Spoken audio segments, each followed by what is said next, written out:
Welcome to Catholic Messenger Conversations. I am Barb Arlen Fye, your host, and Archbishop-elect Thomas Zinkula is our regular guest. Notice the title change since the last podcast, Archbishop-elect. Pope Francis has appointed our Bishop Zinkula to lead the Archdiocese of Dubuque as its Archbishop. His installation Mass is October 18th.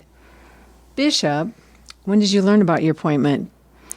Oh, I didn't know I had this appointment. Really? When did you hear, Barb? No. On Wednesday. Oh, yeah, okay, right. So I actually knew about a month before that. I was in Vietnam and doing my thing there, and we've talked about that before, like the last time maybe, I don't know. But so I was only there 6 days, but during that time I was keeping an eye on email messages and text messages because a lot of people just sort of, you have this message, I'm out of town, out of the country, but I don't like to come back to all that stuff. Mm-hmm. So I kind of take a little bit of time, right or wrong, I take a little bit of time to deal with this stuff that's easy to deal with. But so I hadn't been paying attention to voicemail. So I was on the 5th day of my 6-day visit there. I'm like, oh, what if somebody's trying to get a hold of me in that manner? And so it was 5 o'clock in the morning on a Monday, and like the last Monday of June, and I checked my voicemail, and sure enough, there were a couple messages from the nuncio. Wow. And so, two, that means, he's tried more than once. Fortunately, it had been recently. I don't remember, it wasn't too long. Yeah. And so I called him, it's 5 o'clock in the morning, and it would have been, so it's 12 hours exactly here, but on the East Coast, the West Coast, or East Coast, it was, would have been 6 o'clock on Saturday evening. And so, that's when he told me what he had in mind for me. You had an inkling, didn't you? Well, I assumed it was that. Okay. I knew that was sitting out there. I didn't think it would be me because, it's not the norm that you go back to your home diocese. So I just kind of wasn't expecting to get a call from him, but I did. Bishop, we had that extensive interview about your trip to Vietnam, and you didn't say a peep, nothing. You're right. I know, that's right. I was like, how could you not say anything? Because I would have kept my lips sealed. You would have kept your lips sealed? I would. And I did too. Oh, okay.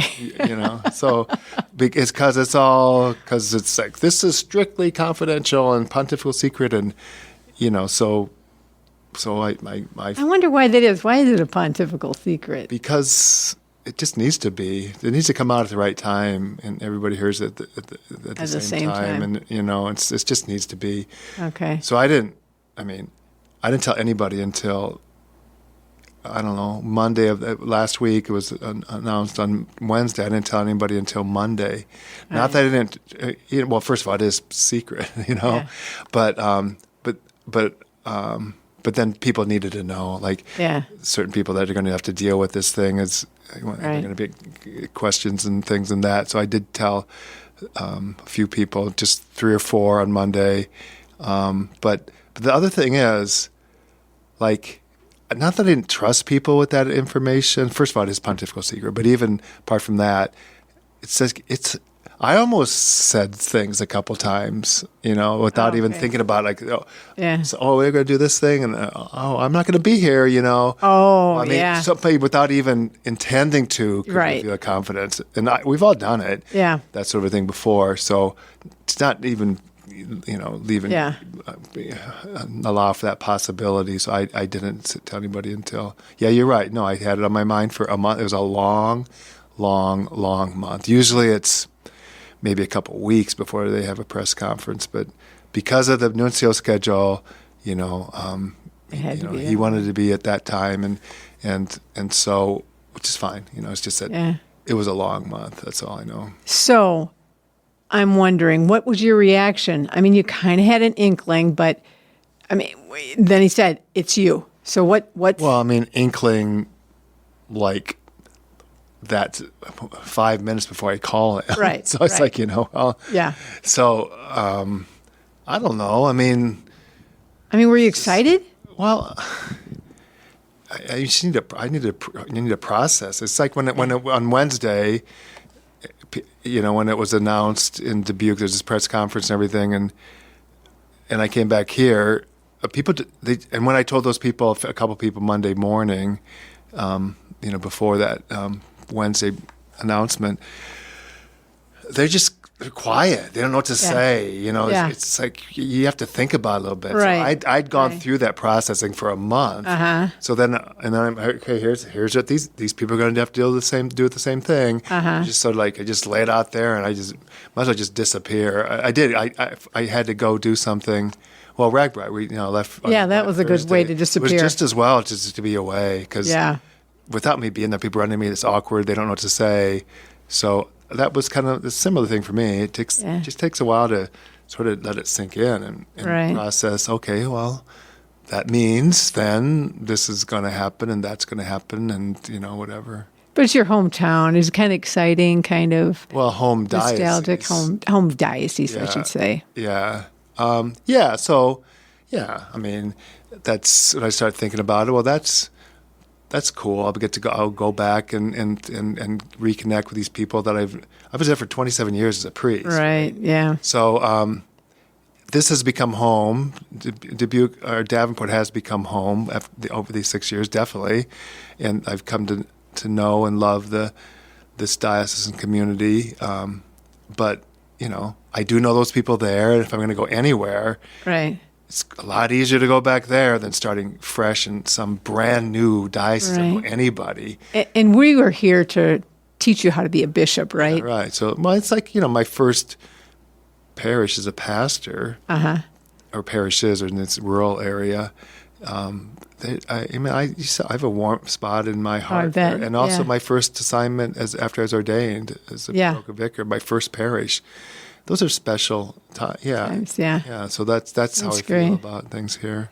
So I'm wondering, how will your role change as an archbishop? I don't know if everybody really gets what's the big difference between a bishop and an archbishop. So, I don't know. It's not that dramatically different. I'll be the bishop of a diocese. Okay, I happen to be archbishop of an archdiocese, but it doesn't matter. I'd still be doing the same things that I'm doing here. Yeah. I don't have control over these other.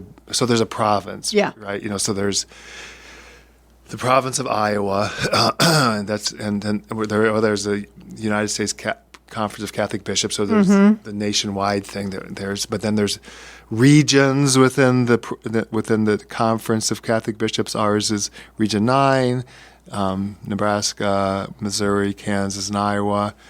And then within the region, there are provinces. And our province is the province of Iowa. And there's 4 dioceses, Sioux City, Des Moines, Davenport, and Dubuque. And one of them, in every province, there's an archdiocese, an archbishop. It's just this organizational kind of a thing. And we're the Roman Catholic Church, after all, and the Romans, kind of that's their thing. It's the structures and things. So... we have the Iowa Catholic Conference where we do things together, especially with regard to legislation and stuff, and not just that, but we have a lobbyist, Tom Chapman, in Des Moines. So there's,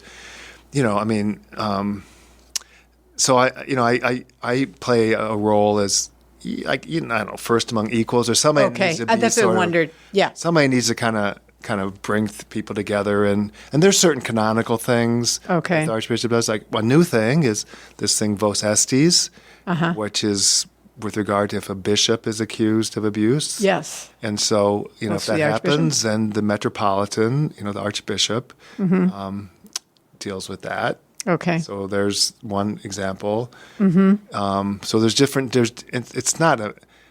Again, bishops are autonomous. They're in charge of their diocese, whether it's a pope or the archbishop or anything. They can't tell them, here's exactly how you have to run things. There's some things that obviously there's some universal law, and there's, if as a bishop's conference we all agree on something, then we all have to follow that.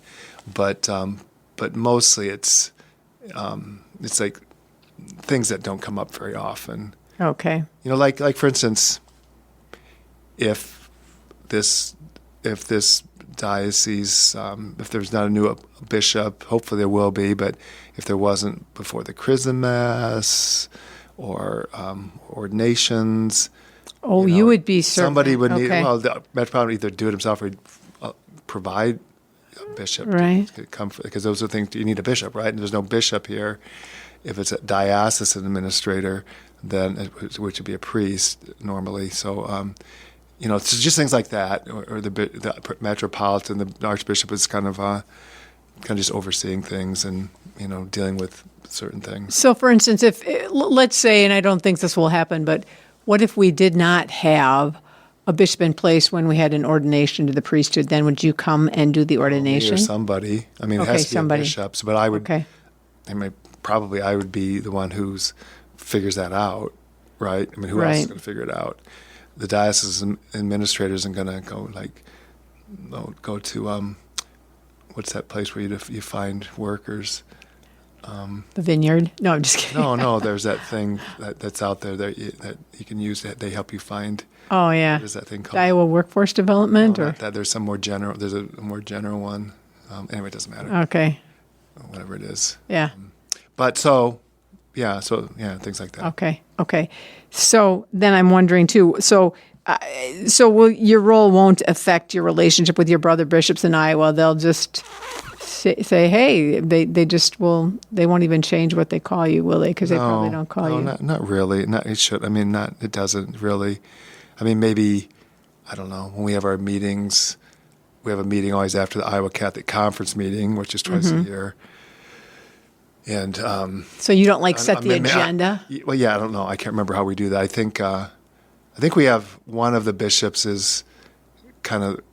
Yeah, no, I think one of the bishops is sort of the leader for the Iowa Catholic Conference bishops. Okay. I'm not sure what we call them. So that wouldn't have to be me. Oh, okay. I mean, I'm not sure if that's normally the archbishop or not, but I mean, no, it wouldn't change my relationship with those guys really much at all. Okay. And then I'm wondering, has anyone given you great advice regarding your appointment to lead the archdiocese, or run as fast as you can now, away from that? No, it's just been a week, and not even a week. Well, a week now. So it's not like nobody's really told me what to do. You kind of joked at the news conference in the Archdiocese of Dubuque at the Pastoral Center that it's better to get the devil you know than the devil you don't. You're kidding them, but right? Isn't that it? I don't know. There's a saying. It must be some truth in that. Better the devil you know than the better you don't know. So, I was just kidding. Okay, well. I don't know. No, I don't know. What advice do you have, Barb? I would advise you to use the Catholic Messenger in the Archdiocese of Dubuque. Expand it. Yeah, that's what I'm going to advise. Yeah, all right, there we go. I'll take that under advisement. Okay, good. And well, we'll miss you. I mean, maybe you could come back and do these podcasts. That's an idea. It could be a regional thing, Bishop. Yeah, I'm sure the new bishop would be really excited for me to come back here and, do things. It could be the two of you, right? Yeah, we could. Okay. So, what do you look most forward to as the Archbishop of the Dubuque Archdiocese? I know this is all new and everything, but I don't know. I'm the bishop here, right? Yeah. Until I leave, right? And so I'm it's full steam ahead, and I mean obviously they're asking me things from Dubuque about the installation stuff and all that. So and there's some different things that they're hitting me up on. So I have to be dealing with some of that stuff, but they have a apostolic administrator there. Right. I'm not telling him what to do. He's doing his thing, and I have plenty to do here. So in terms of looking forward to, when I get there, I'll pick things up and run with them. But I'm looking forward to renewing old acquaintances. Oh, that's good. Most of my time, the vast majority was in Dubuque, the city or the county. So I know a lot. most people I know from the archdiocese are from that part of the diocese. Oh, okay, yeah, because you were the rector at the seminary, and before that you were it was being in the tribunal that kept me close by, just because that was always until later on in my priesthood there, it was always a piece of things. So I was doing parish ministry and also tribunal ministry. So I was either in Dubuque or Dubuque County, right, for like most of those 27 years. Oh, and I forgot to ask you the transition from. I can't imagine you've got 2.5 months of transition, and is that kind of a surreal kind of experience? I mean, you're sort of probably being torn in two directions, or are you being given pretty much? No, it's hard, honestly. To be honest, and it's actually more like.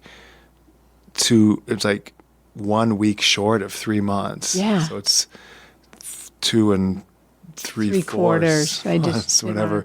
It's a long time to be lame duck. And again, this is because the nuncio's schedule, usually it'd be less than 2 months, right? Oh, yeah. So because of his schedule, he's in Rome they take August off, so whatever. So, and I think he goes home to France and then he's got a lot of things in September. And now since our conversation, now he's cardinal-elect. That's right. And so he's got that to deal with at the end of September. But so it's a long time. Every place I go, almost, because I bounce around. And so it's always someplace I haven't been to for a long time. And this will be there. This will be...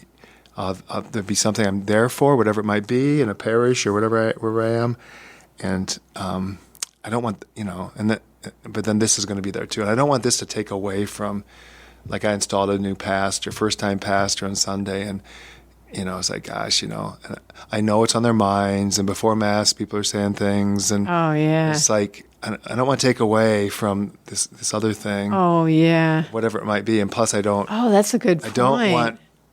Even apart from that, to focus on me, So this is like the long goodbye. Long. I think so. For me, I'm not good at. It's kind of.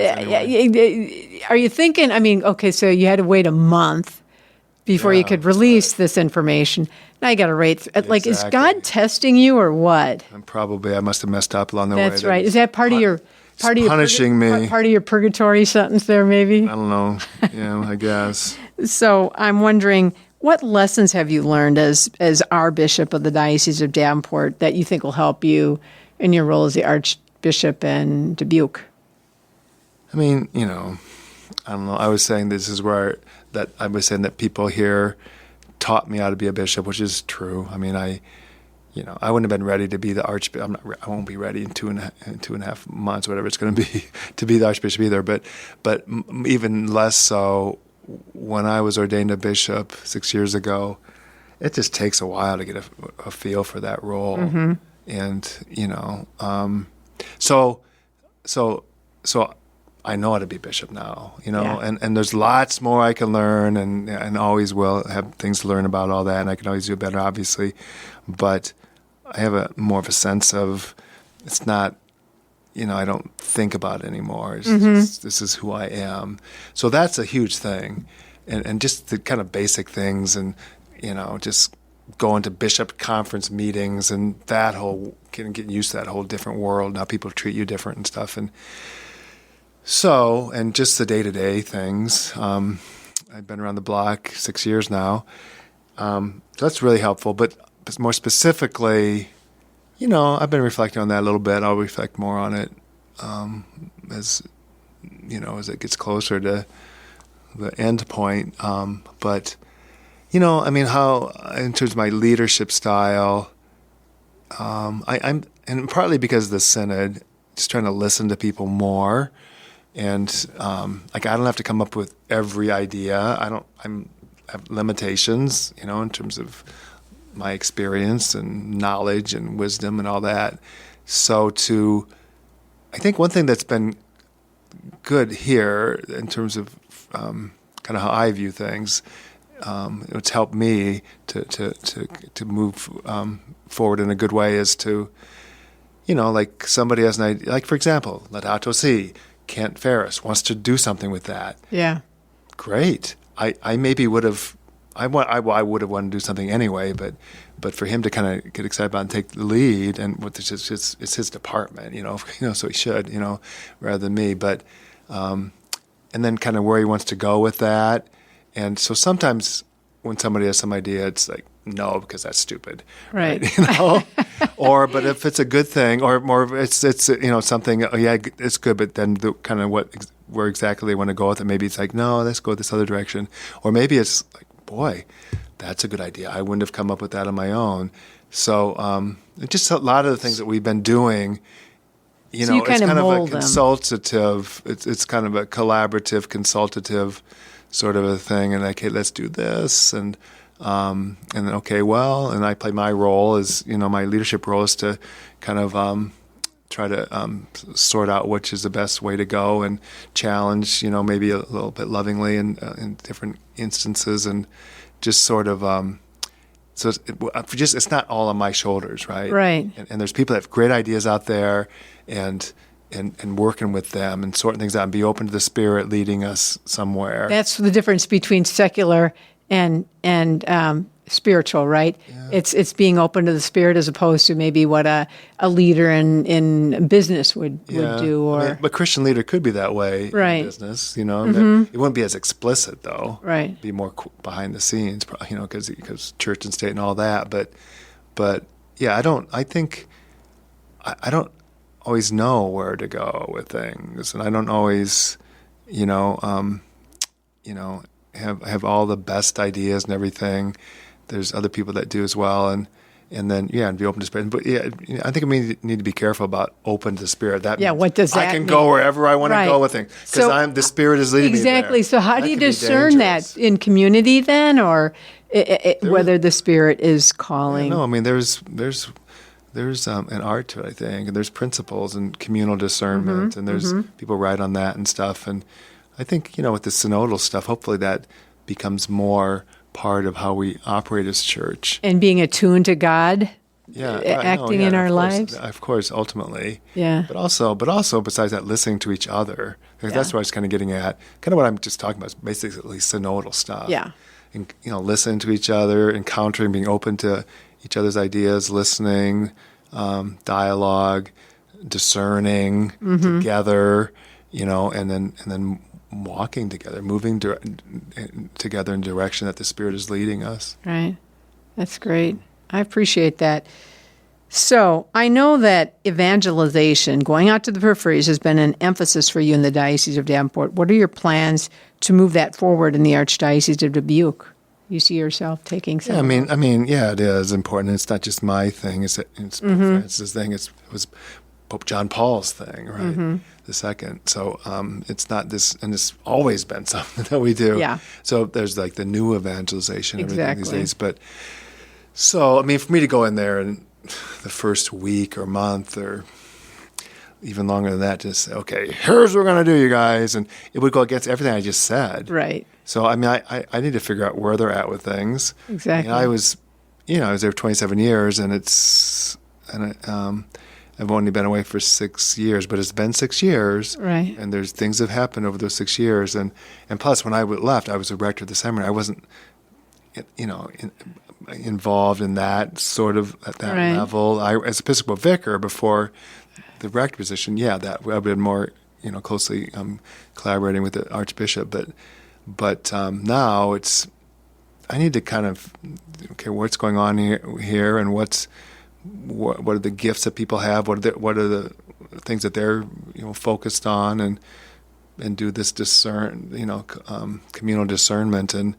But in one way or another, we need to evangelize. Right. I mean, whether that's my thing or anybody, it's the church's thing, it's Jesus' thing. Right. So we definitely need to do something with that. Now, Right. it probably won't look like it does here. Right. Because it's just a different setting, it's different people, they're a different point with things in terms of where they're at as a local church. And so, just listen and think and pray and talk and figure it out together with them where we go. Exactly. And you'll be right in there. I understand. I'm curious to know. So will you be like living in the pastoral center, or where are you? Yeah. So, since I've been ordained a priest, so Archbishop Kusera had a house. I think, let's see, there was an older priest. His family had owned this house, and somehow the diocese bought it, and it had a pool when that family lived there. Oh, cool. Not when Archbishop Kusera he didn't use it, and they shut it down, whatever. But so there's this house he lived in, and then when Archbishop Hannes came to town, he was a coadjutor for a year, so I guess they couldn't live together for some reason, whatever. So Kusera had his thing, and then Hannes they bought a house for him closer to the pastoral center. I think they wanted to get rid of that house, his own house, the pool, and all that stuff. There was problems with all that kind of stuff. So I think that was the plan. And so then they did sell, when Kusera stepped down, they sold that house, and Hannes had his house. And when Archbishop Jacobs came to town, he didn't want a house. It was a decent-sized house because Archbishop Hannes, he was kind of into entertaining, right? Not in just a social, just totally social way, but for raising money and different things, whatever, and having meetings over there and stuff and things, and dinner parties, whatever. So that wasn't kind of the way Archbishop Jacobs operated. So he was looking around when he came to town for his press conference. He checked out the cathedral. He checked out